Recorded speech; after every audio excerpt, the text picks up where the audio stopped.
Hi, everybody. My name is Greg Katz, and welcome to Tuesday's edition of WeAreSC.com's Inside the Trojans Huddle, where we tell it like it is. Friends, Inside the Trojans Huddle is a game-like panel discussion that is posted each Tuesday during the season and off-season. The huddle features WeAreSC columnists, staff writers, and historians. We start off first with the pregame show, where we introduce our panel members.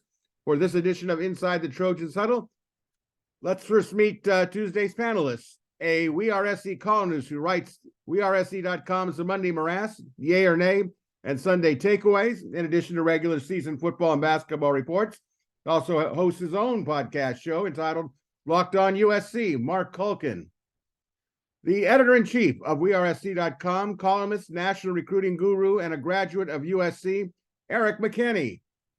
A former William Jewell College defensive back and WeAreSC columnist, who writes the popular WeAreSC.com column Musings with Arledge, now has his own weekly WeAreSC.com video show, Musings with Arledge, solo edition, and he's a graduate of the USC Law School. That's Chris Arledge. And a weekly WeAreSC columnist who writes Fridays the Obvious, Not So Obvious, IMHO Sunday, is an active member of the Football Writers Association of America, your moderator and producer of Inside the Trojans Huddle, Greg Katz.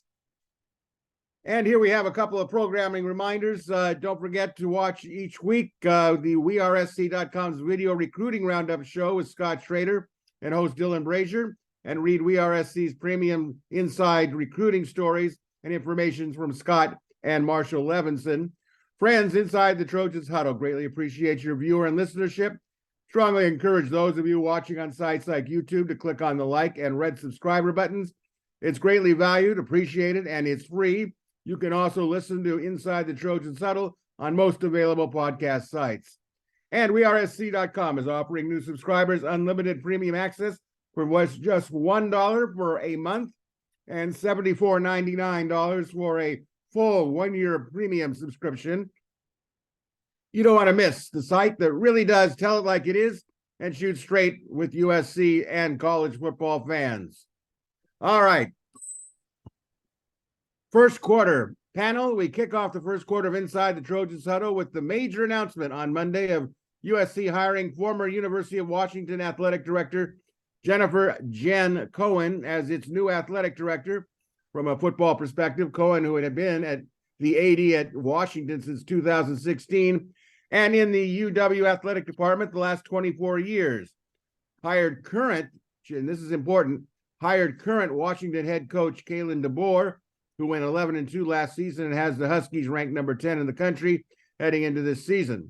And by the way, the Trojans host, if you recall, Washington this season in the Coliseum on Saturday, November 4th.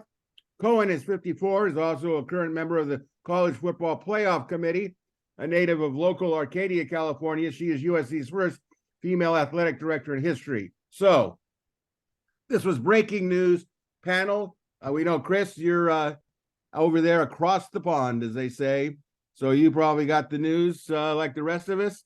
All right, panel, your thoughts on Jennifer Cohen being named the new athletic director. Our leadoff hitter, as always, Marc Kulkin. Marc, what'd you think? So it's on the surface, I think everyone's pretty happy. I haven't seen any complaints yet. As you mentioned, Greg, USC's first female athletic director. And I actually raised the question on the WeAreSC message board. I'm not saying it makes a difference, but USC might also be the first true blue blood football program to hire a female athletic director. Does it mean anything? I don't know. Something to discuss. Now, I asked around what her strength is. She is a big, strong fundraising person. And that's coming from people up there at Washington. USC is in a position where they need fundraising. And from what she said, she's also on the same page with Lincoln Riley when it comes to NIL. Now, is that a positive or is that a negative, depending on how you view recruiting going right now? You mentioned she hired Kalen DeBoer. Great hire. She was also, I believe, at least partially responsible for bringing Chris Peterson as well. Another Correct. very good hire. Correct. Prior to that, she did hire Jimmy Lake.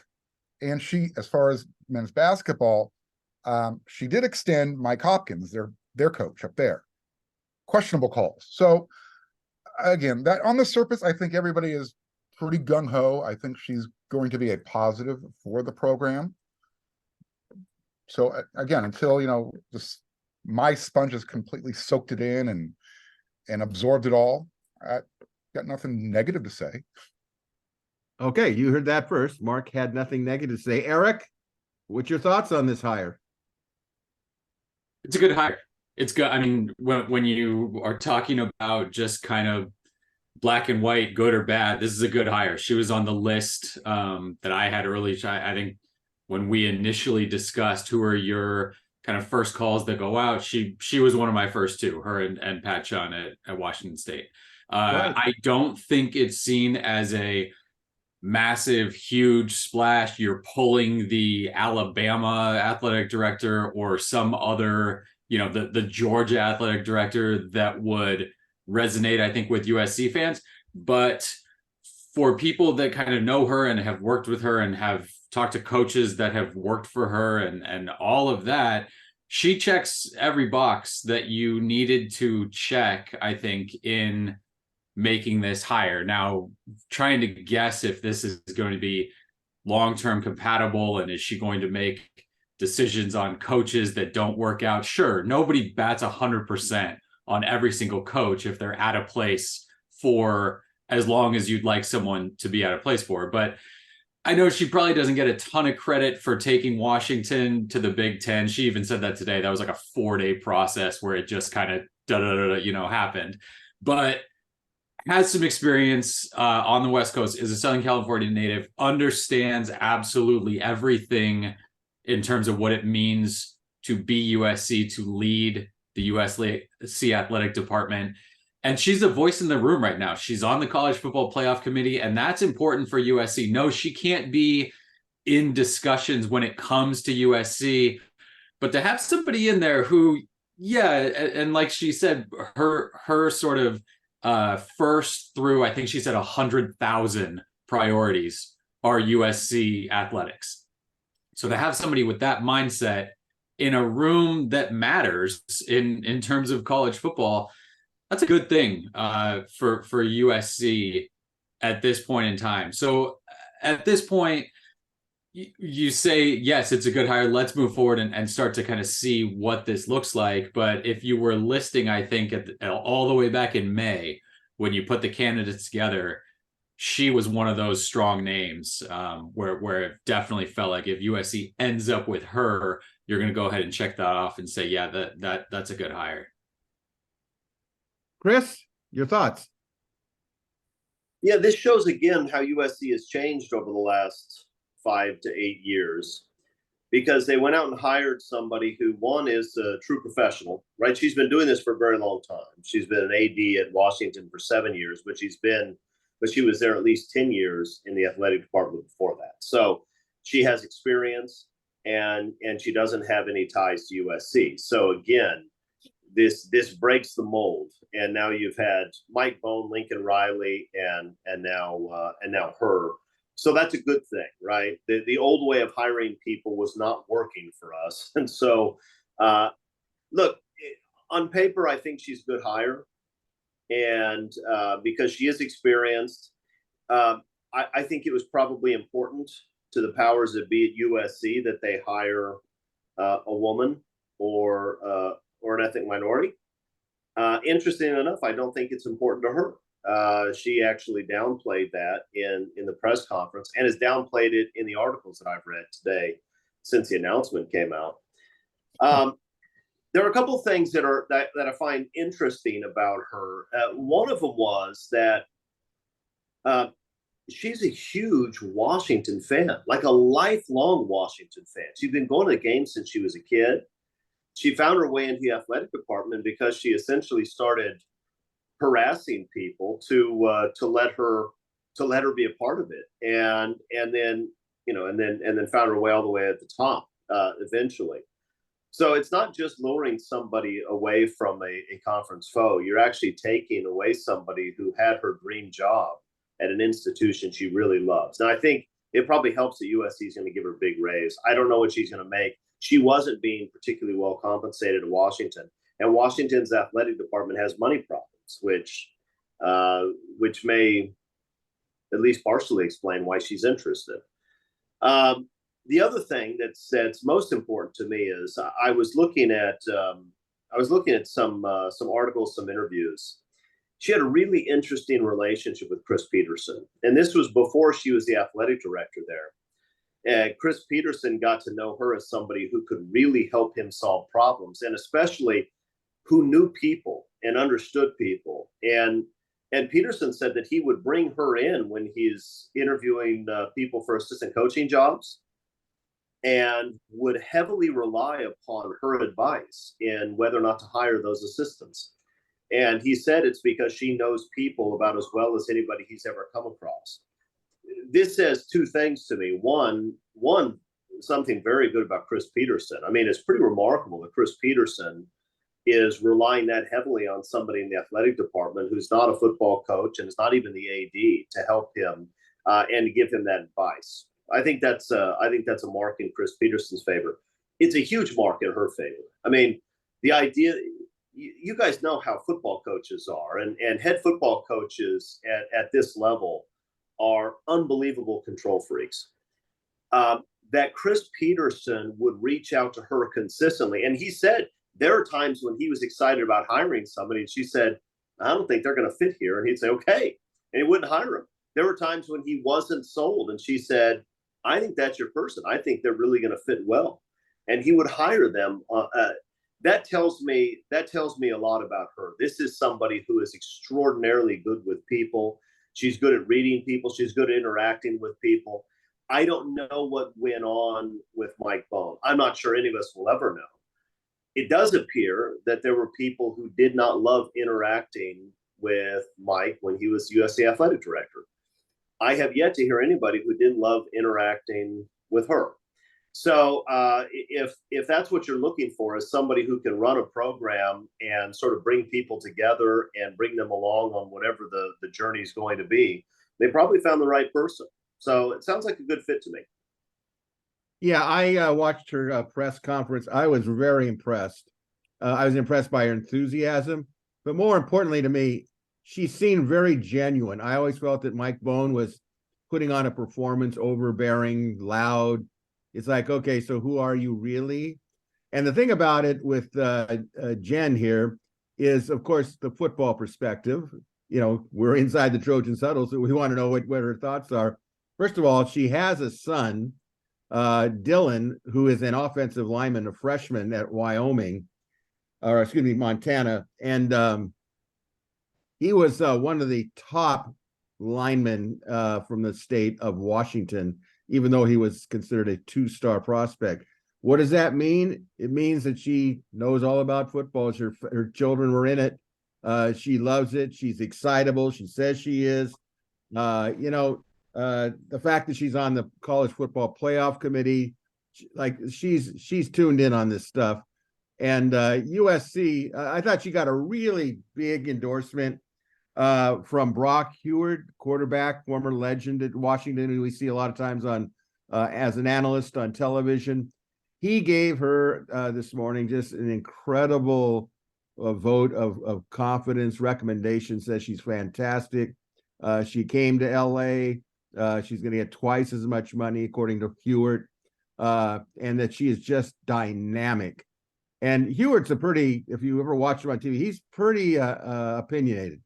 He doesn't mix words. So I thought that was a great endorsement. But from a football standpoint, I think she's just going to be just fine. She'll get along with everyone. I look forward to maybe at some point getting a chance to meet her.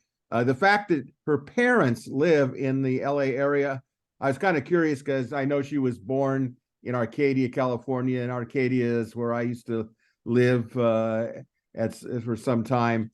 It's a real USC community. It lives and dies USC. A lot of alumni are in the Arcadia area. So she knows what it's all about. But, she's still got to do the job. We'll look forward to wish her all the best of luck. I did hear one person called me and was not pleased with the selection. And I think it was really a gender situation. And I don't care about a gender situation. I care about winning and teamwork. That's all I focus on in just about anything that I do. And so she seems to check all the check marks. So with that, let's move on. We got to turn our attention now to the opening of the 2023 USC Trojans football season, as the number 6 Trojans host the unranked San Jose State Spartans this Saturday evening at 5 p.m. That's Pacific time in Los Angeles Memorial Coliseum. Trojans are at last check 30.5-point favorites to defeat San Jose State, which has been picked 5th in the 2023 Mountain West preseason media poll. Spartans, in case you are not that familiar with what they did last year, were 7-5 last season. They're returning 6 starters on offense, 5 starters on defense. They're led by senior quarterback Siobhan Cordero and senior running back Kerry Robinson on offense.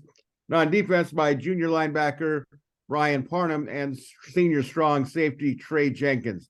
Panel, what are your overall expectations for the Trojans offense against San Jose State?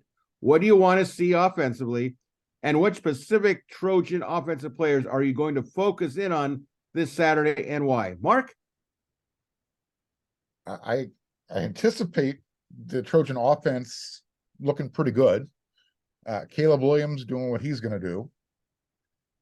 This is a really hard game to, to kind of say, what should we look for with the USC offense? I anticipate the entire roster playing by the end of the game.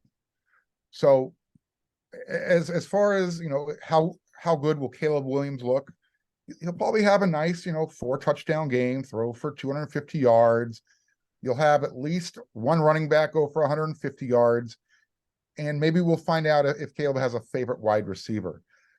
The focus, obviously, is will the offensive line, what do they look like? How do they look playing together for the first time in a real game? And then, I'll love answering this question next week, because we haven't seen anything, Greg. I mean, I'm not telling you anything new, or Chris or Eric. At this point, we just want to see how explosive can year one offense look in year two, because year one, it was pretty explosive. Eric?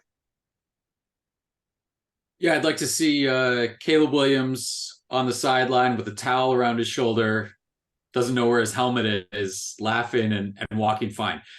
So I guess to get to that point, and it kind of piggybacks on what Mark talked about, I want to see an offensive line that does not allow a miss block and just an unchecked guy coming in and teeing off on Caleb, because it's going to take that over and over and over. And you've got questions on the offensive line, not in terms of, can they play or are they terrible, but just what does it look like? It's a bunch of different guys in a bunch of different spots who have not played with the guy lining up right next to him. So that's it, right?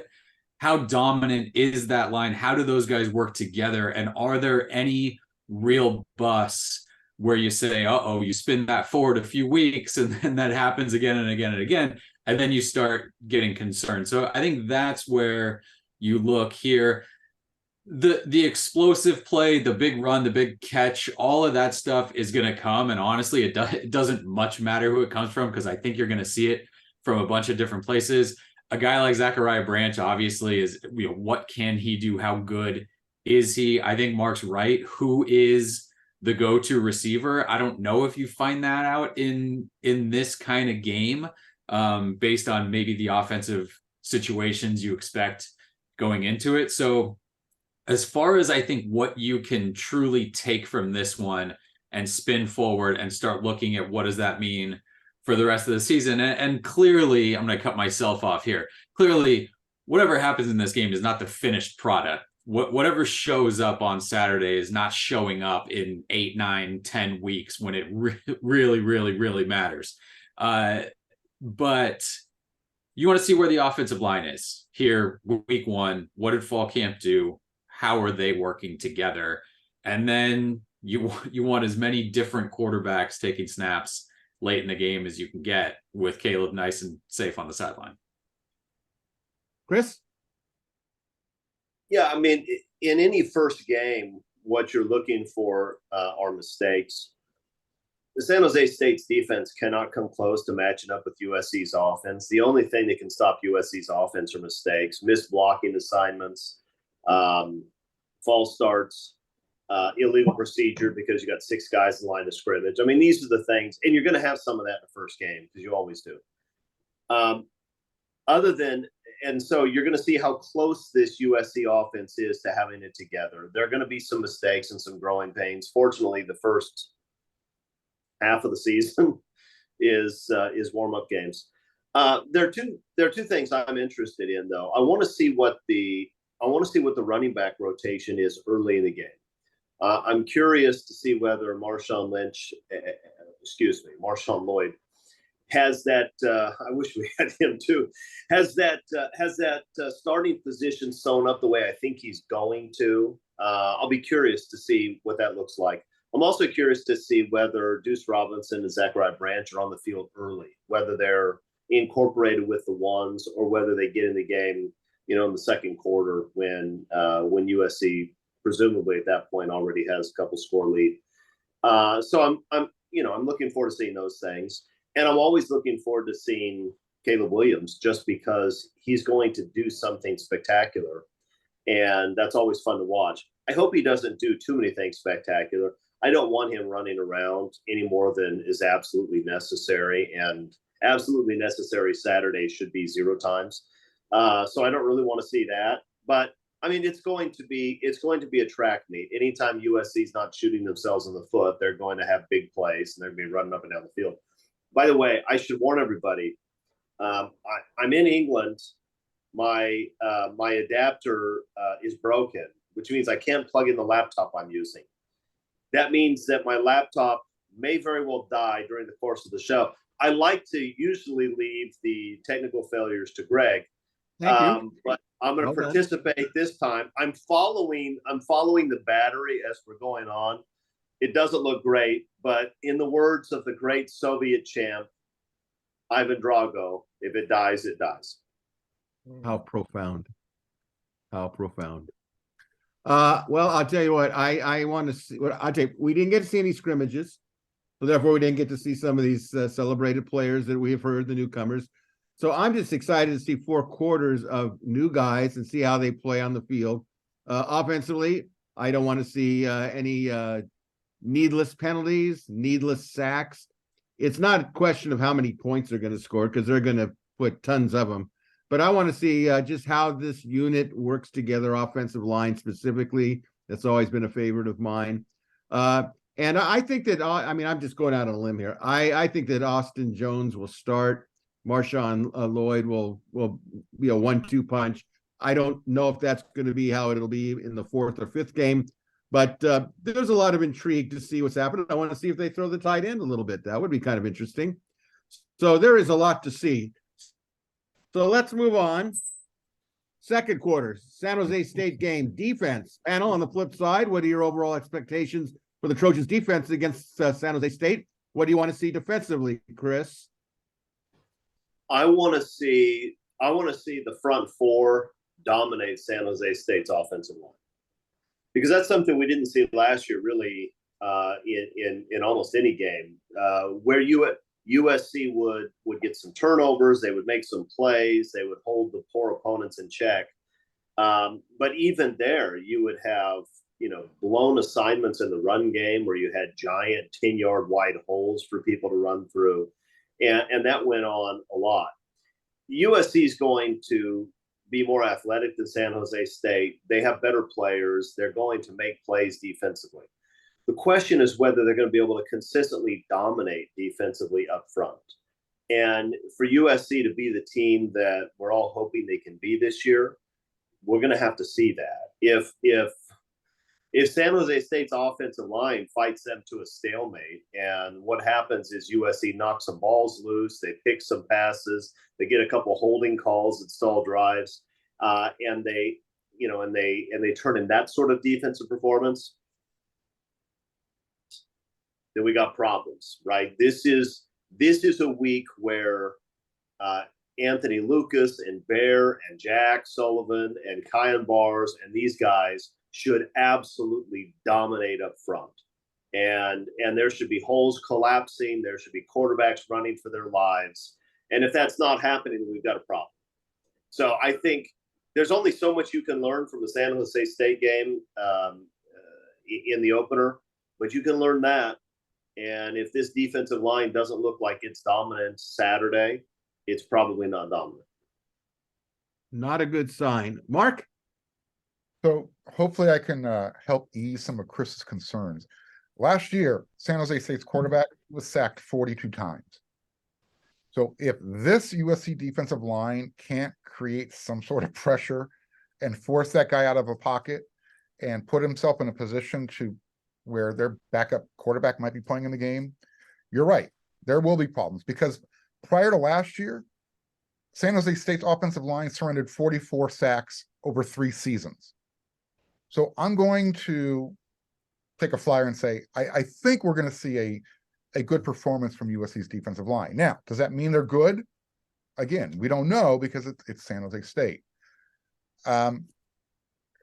Defensively, I think we're going to see a lot of Tackett Curtis at linebacker. I think this is a game just because the veterans are a little still dinged up. And this is going to give the coaching staff a chance to let those guys kind of ramp themselves up as the preseason games go along. And we might see more Tackett Curtis showing what he can do and why, Caleb Williams calls him a destroyer and his teammates call him Captain America. Yeah, to what Chris said, if USC has to rely on taking the ball away to get stops, next week's show will be a lot of fun. Look forward to it. Erik, what are you looking for on defense? Yeah, I don't know if you can tell that a team is good from this first game, right? If you're playing an overmatched opponent, which is kind of the assumption here, and we've seen it from season openers for USC in the past, where you don't want to take a lot from that first game, but boy, you can tell defensively, especially if you've got problems. And you go back to Western Michigan and you go back to some of these, even like UNLV years ago, you go back to some of those games and you can't take what happened there and say, yeah, that's the rest of the season. But there's red flags that show up, especially defensively. And we saw it against Rice last year. Yeah, USC ended up 4 interceptions, 3 of them returned for touchdowns. One of them, Rice is going in for a score. Rice put together 2 long touchdown drives in the first half, and there were problems everywhere, even though at the end of it, you come up with, there were a ton of turnovers and offensively it was unbelievable. But those questions that you saw from the first half of the first game with the USC defense, that was it. That was what carried over the rest of the year. So that's it. First half, both teams are fired up. What is the USC front 6, front 4 especially? What do they do to that San Jose State offensive line? If there's holes, if there's busted assignments, that potentially is very much a reality for the rest of the year there. So it does become that. And you've heard coaches talk about it. You've heard players talk about it. Just the physical domination that you need up front from this group. They're big guys, they're veteran guys, they're guys who have played before in big games. You have to play like it. I think sometimes at covering USC, we sort of undervalue that other teams have players too and coaches. And when it's kind of still going back and forth in the second quarter and undecided going towards halftime, you got to give the other teams credit sometimes. This is one of those where USC players and coaches, they know what's on the line. They know what kind of statement they need to make early on. If they're incapable of doing that, then yeah, it becomes, okay, is this going to be a struggle the rest of the year? I think that these guys are as fired up to start a season. And I know a lot of these guys have not been at USC long, but the one thing we have heard since even going back to spring ball, but especially when USC did that media day, the one word that has come up, coaches as well and players, excited to get the season going, excited to get it going. They know, I think that they have a really good feeling about where they've come from last year in those areas where they really struggled and what they have the potential to put on the field this year. So I think that's it. It's does USC not just win or slightly win that battle up front? Is that front 6, front 4 dominant in this game? And I think that tells you quite a bit about where the program is as a whole, and defensively specifically going forward the rest of the year. Yeah, I tell you, defensively, it's same things kind of on the defensive front as I look on the offensive line. How disciplined are they? Are we going to see needless roughing the passer things? I know Bear Alexander says we're going hunting. I want to see that attitude. I don't care if it's San Jose State. I want to see that on every play, that they're going hunting. And I want to see guys get sacked. I want to see guys getting whacked around, but not getting out of their lanes, not blowing assignments, because it's easier to get to somebody than it is to refine your technical skills. So it's going to be interesting. But more importantly to me is, how does the secondary play? How is the tackling? How are they going to defend on pass plays? It's just the overall discipline of the defense. And we shall see. Panel, very quickly, is there any specific USC defensive players you're going to focus in on this Saturday, and why, Chris? Anybody that you want to see? Yeah, the four guys up front that I mentioned. I mean, I'm excited to see Tackett Curtis and see what he can do. I'm excited to see Mason Cobb. And I'm excited to see Eric Gentry and see whether he's healthy, because when healthy, I think he's a playmaker. So I'm excited about a lot of guys. But I want to see that front four dominate. It's been a long time since we had four guys up front that could just whip the guy in front of them. And that's what I want to see. I think we're going to see it, and I'm looking forward to it. So that's where my focus is going to be. Mark, who are you going to be looking at? Yeah, look, the freshmen that are going to be playing, Tackett Curtis. I think we're going to see Braylon Shelby. I know I mentioned David Peavy in my story. I apologize. So Tackett, Shelby, Zion Branch, what role is he going to play? Is he going to be that nickel? Is he going to play a true safety position? The freshman guys on defense. And Chris talked about it. The defensive line. Are they angry? Are they getting after the quarterback? Are they, creating such havoc that not even the running game can get going? Eric? The answer is that right up front, but I'll throw out the secondary too. I mean, Kalen is back there, but what do the corners look like at starters? You got Sierra Wright, Demai Jackson, and Jacoby Covington there. Who are those two? What does the rotation look like, if there is any? You stuck Mekhi Blackman at corner for every snap last year, and so do you have a guy that plays like that? Where does Christian Roland Wallace fit? Is he at nickel? Does he play some corner and move around? And then all of a sudden, that free safety spot looks very crowded. I mean, Bryson Shaw, Max Williams, both back and healthy. And then you got a true freshman in Kristen Pierce. And do you keep Zion Branch off the field based on kind of what you heard during fall camp and the way he's come on? So a ton of options in the secondary, but I still don't think, even though you're going to see some good quarterbacks, and this San Jose State quarterback can play a little bit too. You're going to see great quarterbacks on the line, but the focus is up front for this one. Yeah, I think the focus is up front. I just want to see some of the newcomers. I want to see, obviously, Mark hit the nail on the head, in my opinion. Tackett Curtis. We've heard so much about him. I've seen a lot of film and that sort of stuff. He reminds me of Matt Grudegood, but a bigger version of him. And he's a baller. I mean, when you get the respect of the older guys, and they're all saying this kid is really special, I'm looking forward to that. Like I said, Mason Cobb. I want to see actually Anthony Lucas. I didn't think I was not overly impressed with Lucas in the spring game. Maybe he just wasn't into it. I don't know.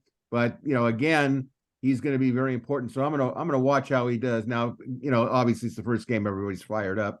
But can he just do it down after down? I'll be interested to follow that. So with that, let's move on. Fans, Inside the Trojans Huddle viewers or listeners, you ever been caught in the last minute ticket frenzy? Well, I know I have. The stress, uncertainty, it's a ride you don't need. But guess what? There's a game-changing solution. It's called Game Time. Imagine this: effortless ticket buying for all of your favorite sports, music, comedy, and theater events. No more frantic searches. Game Time is your ultimate ticket buddy. That sounds good to me. Perks: incredible deals on last-minute tickets and rock-solid best price guarantee. Say goodbye to ticket anxiety and hello to the sheer joy of being in the moment. Fire up the Game Time app, and trust me, the lineup is unreal. Sports, concerts, plays, you name it, Game Time's got your back. Tickets to USC season opener against San Jose State are available for just $19. Check it out. The Dodgers, Angels, Rams, Chargers, and tickets to all your favorite Los Angeles teams are there. Flash deals, easy access, seat view images, unbeatable best price guarantees, event protection. Game Time has it all. Game Time is the ultimate destination for last-minute ticket deals. Score tickets right up to the event day, from football clashes to concerts that rock. They've got it all. View seat images. They'll give you a little sneak peek. Buying tickets, easy as taps on your phone. Tickets are sent straight to your phone. And here's a treat. Head to gametime.co. Again, that's gametime.co. That's not .com, but .co. Use the code Trojans for $20 off of your first purchase. Ready to dive in? Head to gametime.co. Again, that's gametime.co. Create your account. Redeem code Trojans for $20 off. Don't miss out. Download the Game Time app. Create an account. Use code Trojans for $20 off. Terms apply. Create an account and redeem Trojans for $20 off. Download Game Time today. Last minute tickets, lowest prices guaranteed. All right, it's halftime. Panel in Sunday's edition of the Los Angeles Times national award-winning lead columnist Bill Plaschke predicted the Trojans will complete the regular season undefeated, but added that while this will probably be Caleb Williams' last season at USC before heading to the NFL, the journalist writes Lincoln Riley could jump as well to the NFL after this season, suggesting the Dallas Cowboys. Your comments on Lincoln Riley possibly transitioning to the NFL after this season, Erik?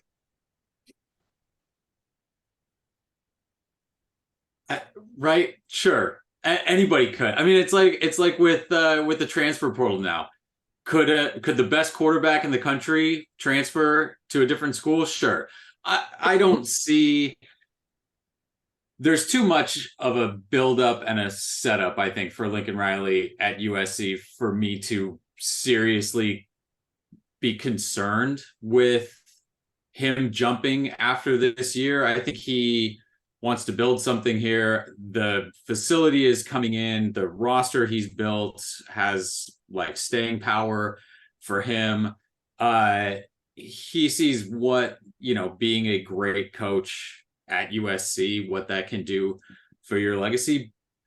But if the Cowboys came and offered him $50 million a year or whatever that number might be, I'm not going to say that I know the inner workings of Lincoln Riley's mind to say that he would immediately shoot that down and not think about it. So, I mean, at this time of year, you can sort of throw out whatever you want, but it sure would surprise me if he had a plan in place right now to follow Caleb Williams out the door, and this is his last year at USC. I just, that seems a little far-fetched, but again, he and I don't chat constantly about what his future plans are.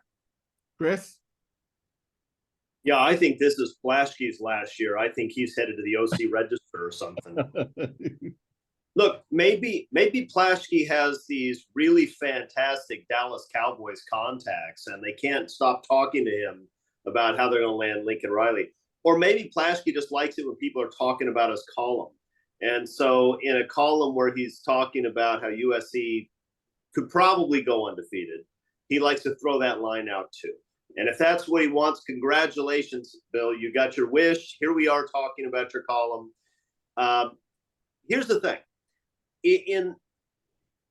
There's always a possibility that Lincoln Riley will go to the NFL, right? Of course that could happen. The question is, why would he go now?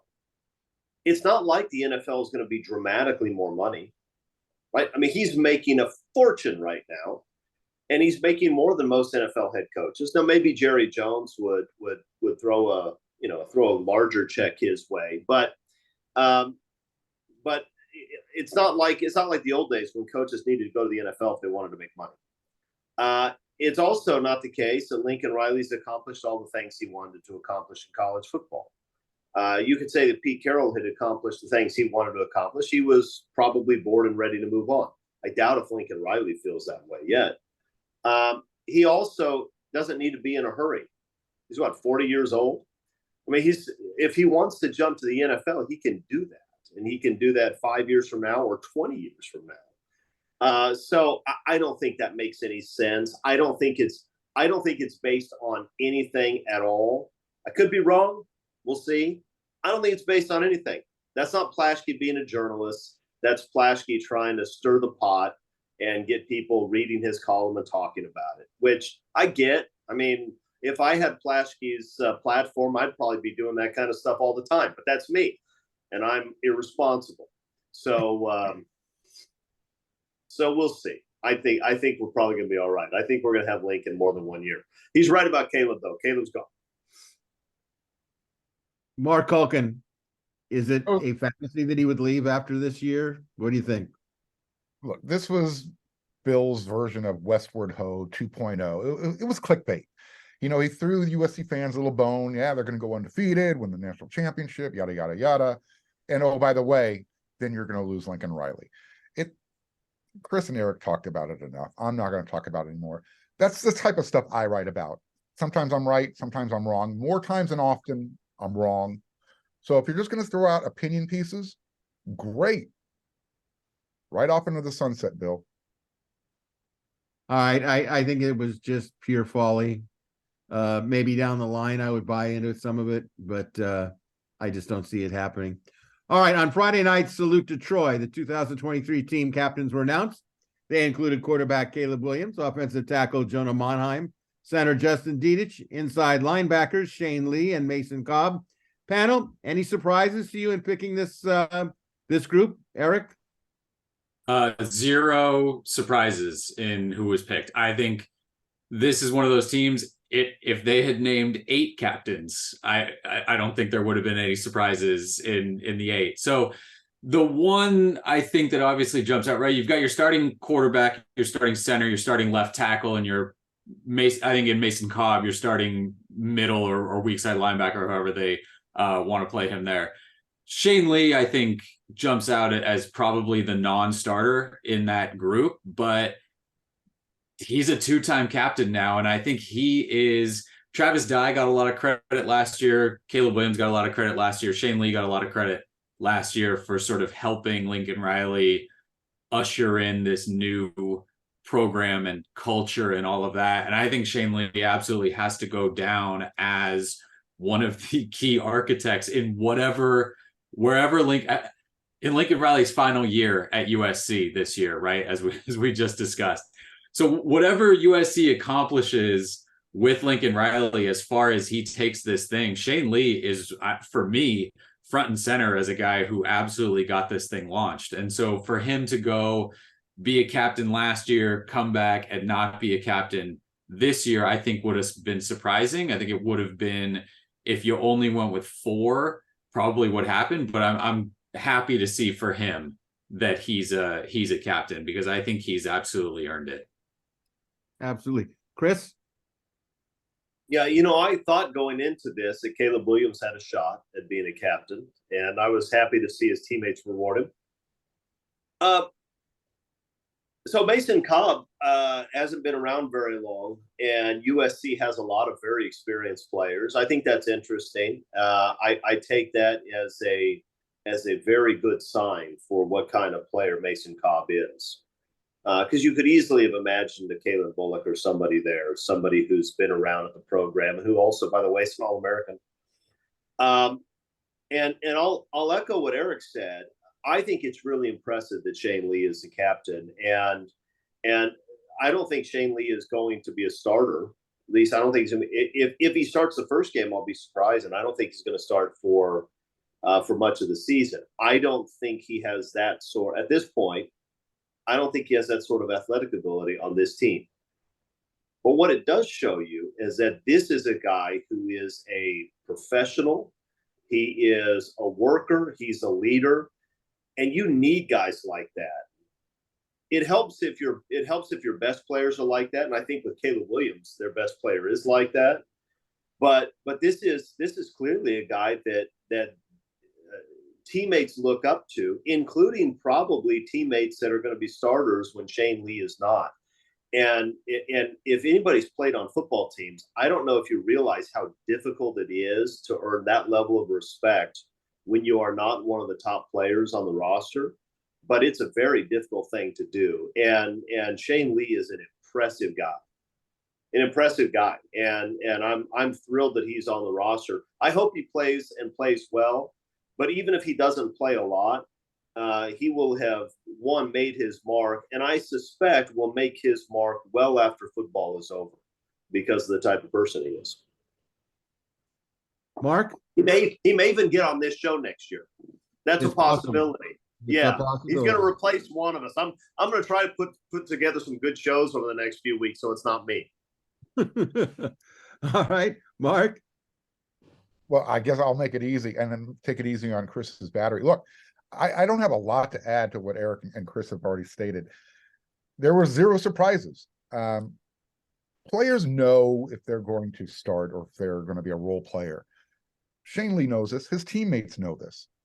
And the fact that they still want him to wear that C on his jersey and to be someone who gets in somebody's face or whatever the situation is where his voice matters, you can't quantify that. It just, you either have it or you don't.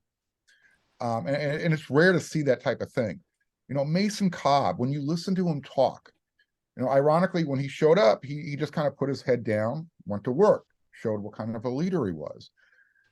But when he actually spoke, that's when he won me over. When, you know, he's talking about how when he found out he was going to be representing USC at Pac-12 Media Day and how that brought him to tears. That tells me he's bought in. He's passionate about where he's at. When he spoke about watching the team and the defense and how poorly, you know, they were executing in the conference championship game, and because at that point he considered himself a Trojan, and he felt the pain that his soon-to-be teammates were feeling. That type of stuff resonates in the locker room.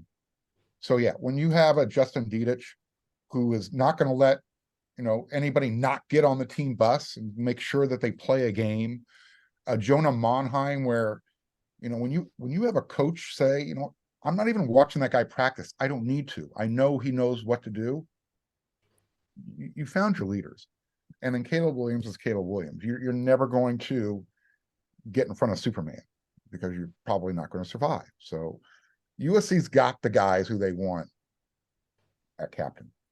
And they could, like Erik said, there probably could have been at least 2 or 3 more you could have added. Yeah, I think it's a credit to both Shane Lee and to Mason Cobb. Shane Lee for the answers you guys have already given, and Mason Cobb for making a big impression early. And really, I think, you know, if you've coached before, captain means a lot, but you shouldn't limit yourself to a certain number.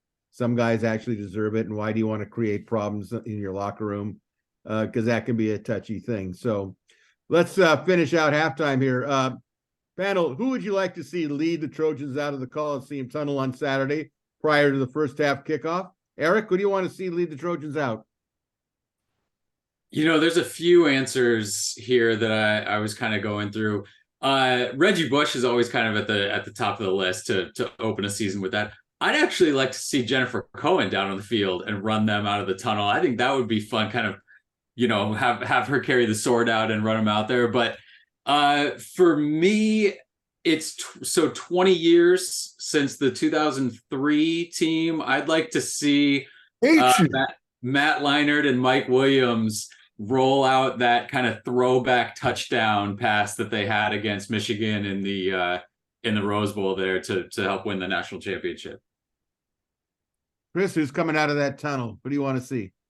I'd like to do it, but I don't think anybody's going to ask me.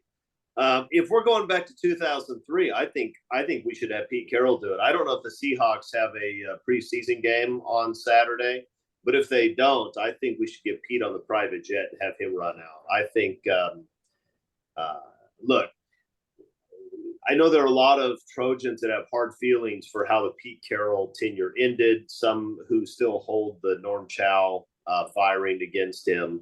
But the reality is that guy made the last 40 years of USC football. If you don't have that 9 years of Pete Carroll, what do you have since since the late 1970s? It would just be an absolute wasteland. It would be like being a Bruin fan. Nobody wants that. So I'd like to see Pete do it. So you're advocating for Pete Carroll to come out then? Is that what? Yeah, every week actually. I'd like Pete Carroll to do it every single week, and I would. The I'll Seahawks scream myself hoarse every week. The Seahawks are at the Packers on Saturday, so Chris, you're gonna have to do it. It's gonna be you. And that's why he's the editor-in-chief, because he looks it up immediately to see what the possibilities are. All right. Well, I don't know if Chris had something going there. yeah, I mean, I'm out of the country, but if they call me, I'll get on a plane tomorrow. Mark, who do you want to see?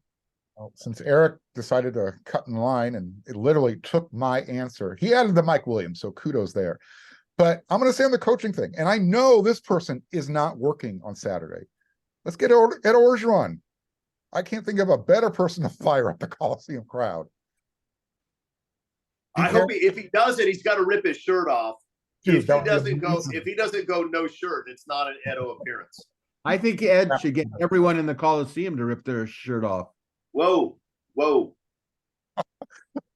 We just found out who's getting replaced next year. Why not? All right, I'm gonna go with Erik. I think that actually that I'd like to see Jennifer Cohen come out. And the thing that amazed me, I don't know if you caught it or you saw the press conference in its entirety, but she was basically saying, I get pretty unruly on the sidelines watching the game, which tells me that if that's how it is, she's not going to be in the president's box or the athletic director's box. She's going to be right there on the sideline, giving a lot of enthusiasm to her. Arguing with officials? I was going to say, Pat Hayden saying, hold my beer, please. Okay, well, let's leave this topic, but can we all agree that Pat Hayden and Lynn Swann will not be leading the Trojans out of the tunnel against San Jose State? Agreed.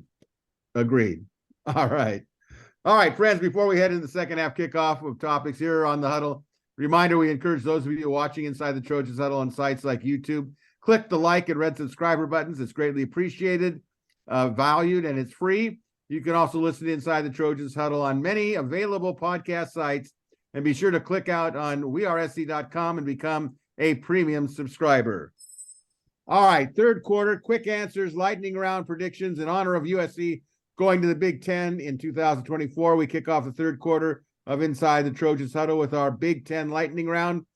Panel, answer the following statements with a brief comment if required. We'll go on. So let's get things started here. Question 1, over or under? The attendance for the Trojans home opener against San Jose State will be 65,000, and we'll go in this order: Mark, Erik, Chris, and myself. So Mark, lead us off. Over or under? 66,439, Bob. Erik? Yeah, exactly that.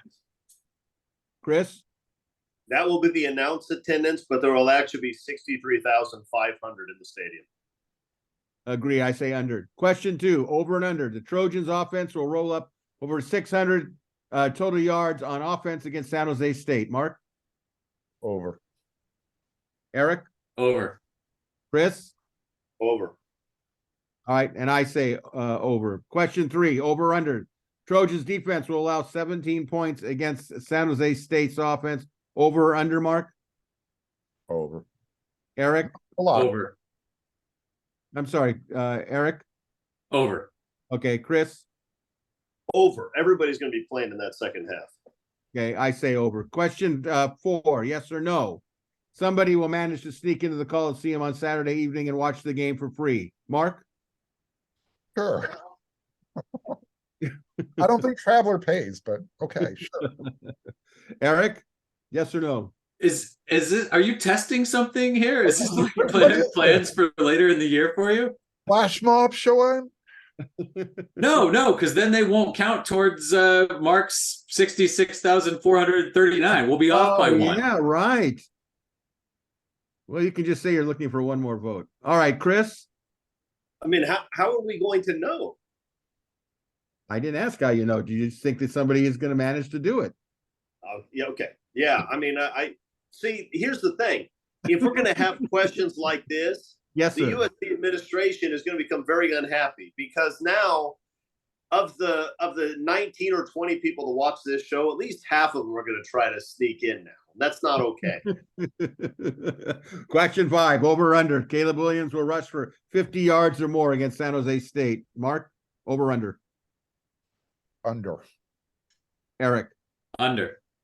Chris. It better be freaking under. It better be 0.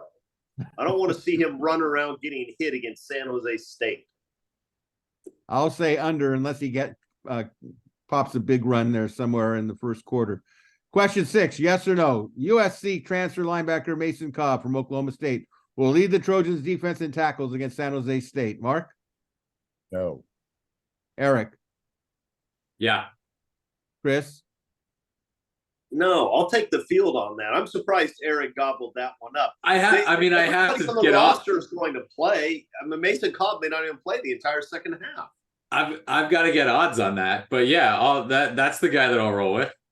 All right, I say yes, he will. Question 7, over under. The high temperature at kickoff will be 85 degrees. Over or under, Mark? Under. Erik? I'm checking real quick. Let me see. Oh, come on, High of Erik. 83 for the day. Oh, it's over. It's over. It says 1.5 degrees over. Oh my goodness. Chris? I want to go under. Okay, I'm going to go under myself. Okay. Question 8, yes or no? On Saturday, Trojans radio voice Pete Arbogast will say at least one "how do you do" in each half. Mark? No. We'll get 1 in the game. We won't get 2. Okay, Erik? Yeah, it'll be. I mean, does he have 17 different touchdown calls? Like, eventually you're gonna have to double up, right? I mean, even for someone as good as him. All right. Chris? See, I think if Pete hears what we're talking about, that's going to affect his game. And he's gonna sneak in. Yeah, We're going to find out who he likes. with his shirt off. Look, the answer is that unless Pete changes his game plan because he hears about this, it's yes, because there will be freshmen that come in the second half and make a play, and he's going to have to say it. Good point, Chris. Knowing Pete like I do, it's possible that he will do 1 in each half if he gets really fired up. All right, question 9, yes or no? Trojans transfer punter from ASU, Eddie Chapliski, will punt 4 times or less against San Jose State. Mark?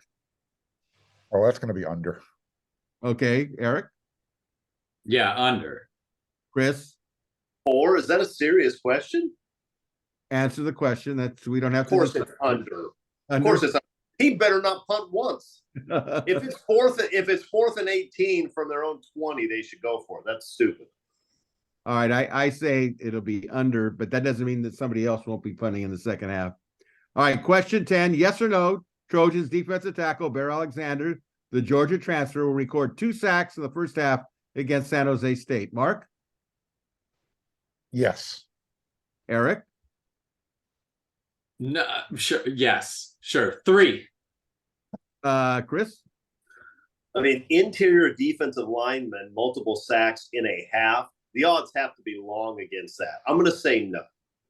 Okay, and I'm going to disagree, and I'm going to say he is going to get 2 sacks to be motivated to do it. Now, here's a bonus question. It's kind of an offshoot of the question we had about meatloaf last week that people seem to really enjoy the conversation. So, yes or no? There is no smell worse than cooked liver. Mark? First of all, I cannot stand liver. So, and yes, there is a smell worse than that. And just so, yeah, unfortunately there is. Would you care to tell us what it is? Oh, it's homemade sauerkraut. Okay. Homemade meat, run and gag. Erik, is there no smell worse than cooked liver?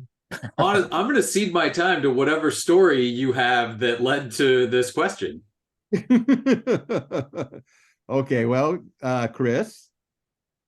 There's no way in the world that the worst smell in the world is any cooked food item. There's just zero chance of that. So no. And no, I'm not gonna tell you what I think the worst is. This is a family program, and I don't think we need to get into strange and gross things. But no.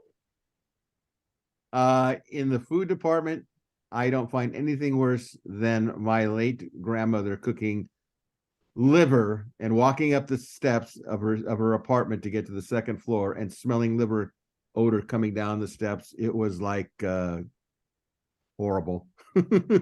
Horrible. You took a shot at Nana tonight? What is that all about? Well, you got to tell it. Justified. This show is to tell it like it is, so I have to tell it. It was premeditated too. It didn't. It come was up in premeditated. conversation. You planned it. I did plan it. It was premeditated. That's right. You were her least favorite grandchild. All right, move on. That's embarrassing. All right. We're going to be transitioning here into our favorite portion, certainly Arledge's favorite portion. Heading into the fourth quarter of the huddle, we now light the symbolic WeAreSC Coliseum torch, a tribute to USC home games when the famed Coliseum torch is lit between the third and fourth quarter of every home game. So, guys, we don't have a horse to run around my computer. So, with that, it's time to move on to the fourth quarter with predictions. Panel, there are a very limited number of games of interest in week 0, but let's get your predictions on a couple of games this weekend with an optional brief comment. On Saturday, August 26th, nationally, Navy is against number 13 Notre Dame in Dublin, Ireland, 11:30 a.m. Pacific time on NBC. The Irish are favored by 20.5 points. Who's going to win that game, Chris? Notre Dame's going to win, but it's going to be Navy will cover. Navy's a tough opening week opponent because they're very disciplined and they cut block a lot, which means potential Notre Dame injuries. So it may be worth watching just for that. Well, thank you, Desaad. Mark, what do you think? Yeah, I think Notre Dame covers. They're not going to get stuck by Navy in Ireland. If it was in South Bend, maybe. You never know. Eric? Yeah, it feels like one of those games where you tune in, you root for the underdog all the way through. It's close, and then a couple things go the wrong way in the fourth quarter, and Notre Dame ends up winning by 17 or something like that. But I could see that being close for most of it. Yeah, Navy's they are disciplined, but I think that Notre Dame will be on a mission. Although I think half the people in Dublin, Ireland, don't even connect with Notre Dame, the Fighting Irish of a college football team in the United States. All right, the no-brainer pick. San Jose State at number 6, USC. That's 5 p.m. Pac-12 networks. Trojans are 30.5-point favorites over the Spartans. Can we all agree it's going to be a wipeout? All in favor? Yep. It'll be a beatdown. Yep. All right. Just as a sneak preview for predictions regarding Pac-12 teams and selected games of national interest, next week we'll take a look at Florida at number 14, Utah.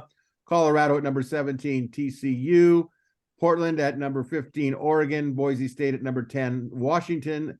Number 18, Oregon State at San Jose State. And the national game of interest, which I think is going to be interesting, number 5, LSU at number 8, Florida State. So, hey, Greg, Greg, can I write next week's cliffhanger? Because when you're talking about Portland State, Oregon as something to look forward to next week in our pick, I don't think you're moving the needle, man. Well, aren't you glad we're not talking about Clay Helton? Or maybe you are. Maybe you'd like to know what Clay Helton's going to be doing. I don't want to talk about Clay Helton. He ran his time. Okay. It's overtime. Time to answer some viewer questions from the WeAreSC member message board. This is an open forum, so panel, feel free to jump in with your answers. Question 1 from Trojan in Philadelphia. Jennifer Cohen, sounds solid, but what do you insiders think? I think we pretty much went over that. Way to get that question in, though, so soon after the press conference. So that was good. Tell you what, I can add one thing to this. Yeah, please do. If she wants to score major points with everybody, publicly say we want Reggie's Heisman back. That should be her first order of business. Okay. Well, Greg will disown her, but all the rest of us will be happy. Oh, I don't think so. I think even Greg's turned that corner. No, you guys drag me in. I feel like this is the freaking Godfather. Every time I try to go out, you pull me back in. All I say is I'm okay with you made it this far in the program. Let's just say I'm so excited. I'm sorry it happened. No, some sort of talk on this subject. You guys drugged me. You guys baited me like crazy for that one. I'm going to blame Mark on this one. Even Zoom wait is to sick sit there and suck me on that one. That topic. All right, Duke question. just shuts down. Right. Question 2, Scott from Gilbert, Arizona, with changes clearly needing to be made to the new expanded playoffs with conferences like the Big Ten and SEC. If they get more than one automatic qualifier for the expanded playoffs, what's the purpose of having conference championship games? If you know that you are in the playoffs regardless of the outcome, why would any school risk getting any starters hurt and just sit everyone in those championship games? Comment? Seeding. You host the playoff game. Winning the conference still matters. Seeding. I mean, playing at home in those first playoff games. Now, that's a good point. I can go with the idea of seeding if that's what it's going to take. But that's why I still think the playoffs should be 16 teams, but that's a debate for another time. I mean, it's also tough to know, like, so I guess the assumption here is that you'd get more than one automatic qualifier, so both of the conference championship teams would go. But I don't know if you can be an automatic qualifier. I mean, there's still a lot of stuff to figure out with that, but there's so many teams that are probably all going to be bunched together right there. It would be interesting to me if they just made a blanket thing of anyone who makes it to their conference championship game is automatically a playoff contender or a playoff team. So there's a lot to answer there, but I do think we're absolutely going to get games where the end result feels like this. The team that lost is still in, and so why would you have tried at that game? But I don't know if you're going to know that going into the games. And I mean, tell Caleb Williams you can't play in the conference championship game because, you know, we have another game later. These guys want to win the conference championship game. They're going to play. Well, if you have 16 teams, I mean, seeding would be very important, especially if they say your first game is at your own stadium. You definitely want to be able to do that. And if you had maybe 16 teams, that would be a great incentive to win your championship game, to better your field. Winning the conference is also important. Winning the conference is also important. USC should win the conference every year. I would think it is. Question 3 from Trojan in the Valley. Panel, predict which defensive player leads the team in tackles this season. I'll go with Mason Cobb. Good answer, Greg. Anybody else? Yeah, I mean, anything else would be just taking a shot kind of off the board. I think Cobb is kind of the clear guy in terms of a pick. Okay, here's a snarky question, number 4, from Mr. Kincaid from Salt Lake City. Will the Trojans do a better job on defense of covering the tight end this season? Hope so. We'll find out against Utah. You know, I think that they're still, like, they didn't do a great job all year, but the two that really killed them are top 35 picks in the NFL draft. They hurt a lot of teams. Now I don't absolve them of everything in terms of covering the tight end last year, but if they're not matched up against a big time NFL tight end, they were okay last year. I think they're probably better. They have bigger defensive backs and saw it last year. I think I read the same previews as everybody else. San Jose State's supposed to have a all-conference potential guy at tight end, so let's just hope that's where he ends up potentially and not an all-American candidate by the end of that game. All right, and our final question from Romy in Huntington Beach, California. Gentlemen, do you feel that there is too much pressure being put on the offense to outscore the opposition? Should more defined requirements be made clear for the defense? I don't know if there's any pressure on the offense. Everyone's kind of letting them skate and knowing that, yeah, it's going to be good. I think there's a ton of pressure on the defense. I mean, it's going to get to a point with USC fans where some team goes 5 plays, 75 yards and scores a touchdown, and you might get some boos out there like early in the year based on what happened at the end of last season. I think that, and I think the defensive players have welcomed that. I think they know, even the guys that weren't here last year, they're out to prove that, you know, not on my watch kind of thing. So if it ends up being where the offense has to score 50 a game to win some of these games, then yeah, you're going to have a game or two where not everything totally clicks and maybe you don't win those games. But heading into the year, I see a whole lot more pressure on the defense to have to play well than what's on the offense right now. All the offense has to do is match what they did last year and, maybe be 10% better. That's not a big ask. I don't think that's a lot of pressure. I doubt if Caleb Williams is losing sleep over it right now, right? I think he expects that they'll go out and dominate. All right. Well, a reminder again, if you have a question or comments for our panel, go to the WeAreSC message boards and click on the thread that pertains to Inside the Trojans Huddle, viewer or listener questions. And once again, if you enjoyed Inside the Trojans Huddle, please click on the like and red subscriber buttons. We greatly appreciate your support. And be sure to check out WeAreSC.com and become a premium subscriber. That'll do it for Tuesday's edition of Inside the Trojans Huddle. Till next Tuesday, when we review the San Jose State game and preview the Nevada game, a big thank you to our great panelists, Marc Kulkin, Erik McKinney, and Chris Arledge. And Chris, thank you for holding on with your computer. You came through beautifully. And a very special big thank you to all of you for watching or listening to Inside the Trojans Huddle. Have yourself a great week. Beat the Spartans. And until next Tuesday, this is your moderator, Greg Katz, reminding you all to fight on, everybody.